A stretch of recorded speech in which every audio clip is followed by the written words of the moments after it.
19 mining companies, the largest mining companies in the world, have come together to support partnerships in development, where we're looking at new models for sustainability, how we better support communities, how we better allocate funds to be supportive of what the community is looking to achieve, so that as a mining industry we're more sustainable, we're more sensitive to the needs of local communities, and we're doing a better job generally. So I think it's a really important initiative. The 19 largest, not all, but the largest mining companies in the world committed to the program, and I think it'll make a difference. What do you hope to see emerge from ICMM's initiatives going forward from here? I mean, obviously there's a lot of mining companies on a global level, and many of them need to start getting involved in sustainability issues. Africa represents or has 40% of the world's natural resources.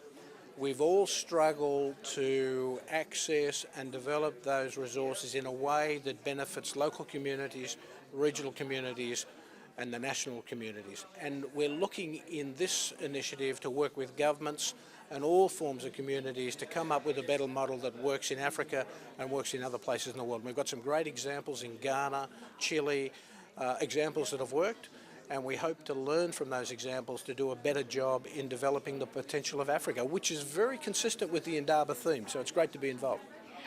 Many investors that I speak to say that you are the best mining CEO, and you have been for the last 3 years. And this is because you've been winding down your hedge book. Some now have raised the question that maybe you're becoming too confident with winding down your hedge book. Do you stand by your decision? Well, we stand by our decision on the hedge book. You've obviously been talking to my mother about who the best CEO is. But we've stood by that decision. It's worked well for us. We're $2.5 billion in the black, so it's been a good decision. Whether we go any further is really something we consider at the current gold price. It becomes a little bit more speculative to take out the balance, but we're happy with what we've done. We continue to look at it. We're going to be opportunistic, and we hope to certainly get rid of it in a shorter time frame than the 5 years that we've currently got scheduled. Some say you had guts buying gold at a 25-year high, and now they're saying perhaps you should be selling gold at a 30-year high. What is your response to that? Well, we have a view. We've looked very hard at the cost structures in the industry, and so we still think when you add capital and sustainable development exploration, it costs about $900 an ounce to produce an ounce of gold. So at the moment it's still only a fairly slim margin, $200 an ounce. So we're certainly not basking in any windfall gains. We're doing well, or certainly better than we did, but we still think there's more to run in the pricing, but maybe 12 months away. News flow from the US will be important, China.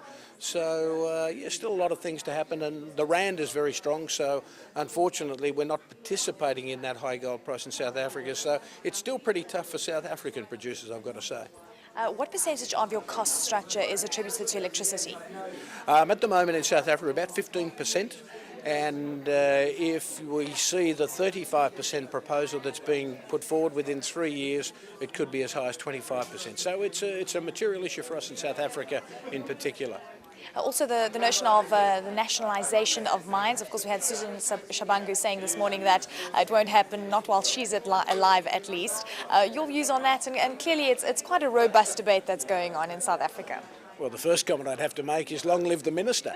I think it was very clear, but also we've had a very clear statement from the Deputy President, the Secretary-General of the ANC, and most senior officials within the ANC. So I think she's right. I think it's appropriate that things like this get debated. The Youth League, obviously appropriate that they raise issues for debate, but I think it's also comforting for people who understand the real issues and the terrible impact it would have on South Africa for them to say very clearly that they wouldn't support that, and it's not ANC policy. And so that's reassuring for investors, it's reassuring for the mining industry, and it has to be reassuring for South Africans, because if we were to nationalise the flow of funds, the cost of the country, the reduction in funds available to address poverty, there'd be major issues for South Africa. So thankfully, we've seen some real leadership across the industry, and we're very pleased to see it. Regulation changing vastly on a global level. What do you make of the proposed mining tax in Australia? Well, being a former Australian and now a South African, I think it's a disappointing development. In Australia's mining industry has been very successful. They've seen growth over a number of years. It has kept people in employment and really fueled economic growth in the country. To see that sort of tax being proposed, I think has shocked the mining industry in Australia.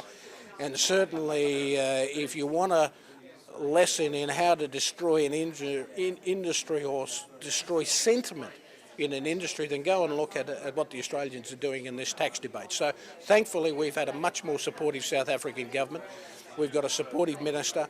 We're very keen to work with the minister and organised labour and all parts of society to create the South Africa we think we can create, and we want the mining industry to be a leader in the development of the new South Africa.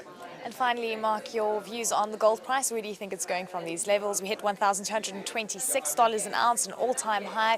Do you think we can breach that level in 2010? Well, I think over the next 12 months, it probably is going to work in the range of $1,000 to $1,200 an ounce, unless we see more negative news flow out of the US, maybe China. So it has the potential, I think, to break out on the upside, but I think it's unlikely to retrace. So I'm optimistic, but I'm not a wild bull, but you never know.